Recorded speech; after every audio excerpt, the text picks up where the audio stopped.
পানিহাটি বামফ্রন্ট এবং সহযোগী দলগুলোর ডাকে আজ পানিহাটি পৌরসভা চলো অভিযানের ডাক দেওয়া হয়। পানিহাটি পৌরসভার বিরুদ্ধে একাধিক বিষয়ে অচল অবস্থার অভিযোগ তুলে এই দিনের এই পানিহাটি পৌরসভা চলো অভিযান সে ডাক দেওয়া হয়, যেখানে বেহাল নিকাশির সমাধানের দাবি যেমন জানানো হয়, তেমনি 24 ঘন্টা পরিশ্রুত পানীয় জল সরবরাহের বিরুদ্ধেও আওয়াজ তোলা হয়। জঞ্জাল সমস্যার সমাধানের জন্যও কিন্তু আবেদন যেমন করা হয় এই পানিহাটি পৌরসভা চলো অভিযানের মধ্যে দিয়ে, তেমনি কিন্তু অনুমোদিত সমস্ত অসমাপ্ত কাজগুলো যাতে দ্রুত শেষ করা হয় সে বিষয়েও দাবি যেমন জানানো হয়।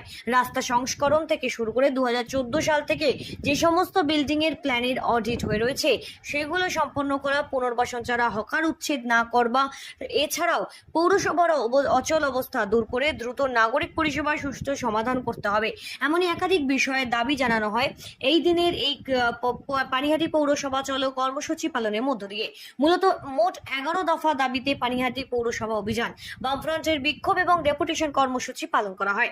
এদিন পানিহাটি পৌরসভার সামনে পানিহাটি পৌরসভার নাগরিক পরিষেবার বেহাল অবস্থার প্রতিবাদে মোট 11 দফা দাবিতে এই দিনের এই বিক্ষোভ সমাবেশে সংগঠিত হয় পানিহাটি বামফ্রন্ট এবং সহযোগী দলগুলোর পক্ষ থেকে।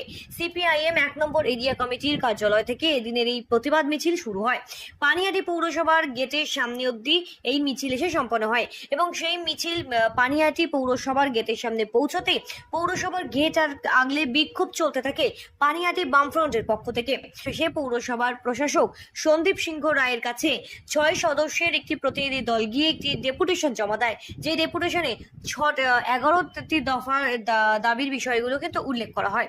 তাদের দীর্ঘদিন ধরে পানিহাটি পৌরাঞ্চল জুড়ে জল নিকাশি ব্যবস্থা, এমনকি পানীয় জলের সমস্যা, রাস্তা সংস্করণ, জঞ্জাল অপসারণ, নাগরিক পরিষেবা, এমনকি কর্মচারীদের বেতন সঠিকভাবে দেওয়া থেকে শুরু করে কর্মচারীদের নিরাপত্তা সহ এরকম একাধিক বিষয়গুলোকে কিন্তু উল্লেখ করা হয় এই দিনের এই ডেপুটেশনের মধ্যে থেকে। 2014 সাল থেকে 13 বছরের পৌরসভার বিভিন্ন দপ্তরের অডিট রিপোর্ট জনসমক্ষে আনবার দাবিও জানানো হয় এই দিনের এই কর্মসূচিতে।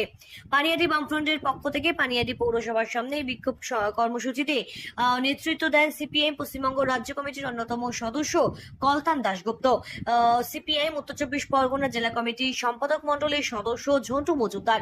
এছাড়াও উপস্থিত ছিলেন পানিহাটি বামফ্রন্টের অন্যতম নেতা দুলাল চক্রবর্তী, পানিহাটি পৌরসভার প্রাক্তন পৌর প্রধান চরণ চক্রবর্তী, উত্তর 24 পরগনা জেলা কমিটির সভাপতি দেবজ্যোতি চক্রবর্তী সহ উপস্থিত ছিলেন ফরওয়ার্ড ব্লক নেতা স্বপন দাস, আরএসপি নেতা, এবং এছাড়াও উপস্থিত ছিলেন সিপিআইএম পানিহাটি 2 নম্বর এরিয়া কমিটির সম্পাদক তথা বিশিষ্ট আইনজীবী নীলমণি বিশ্বাস, পানিহাটি 3 নম্বর এরিয়া কমিটির সম্পাদক আশুতোষ বসু সহ উপস্থিত ছিলেন দলীয় বহু নেতৃত্বরা।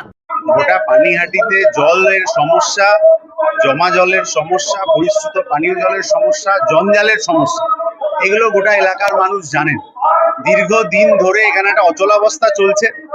সেই অচলাবস্থা যাতে তার সাধারণ মানুষকে তার দায় নিতে না হয়, জঞ্জাল সঠিক সময়ে পরিষ্কার হয়ে যায়, জমা জলের সমস্যা মিটে যায়, যে রাস্তাগুলো এখনো মাটির রাস্তা আছে সেটা যাতে পাকা রাস্তা হয়ে যায়, এবং 24 ঘন্টার পরিশ্রুত পানীয় জল, যেটা বাম আমলে এই প্রকল্পটা কার্যত শেষ হয়ে যাচ্ছিল, সেই প্রকল্প কি অবস্থায় আছে সেটা আমরা জানতে এসেছিলাম। নতুন প্রশাসক নিয়োগ হয়েছেন, তিনি সময় লাগবেন বলেছেন, আমরাও সময় নির্দিষ্ট করে দিয়ে এসেছি। তার মধ্যে এই সমস্যার সমাধান না হলে তাহলে অবশ্যই আমরা ভবিষ্যতে আরো বড় ধরনের লড়াইতে আসবো, সেই কথা আমরা বলেছি। সোদপুর থেকে মনোজ দাসের রিপোর্ট, সঠিক বার্তা।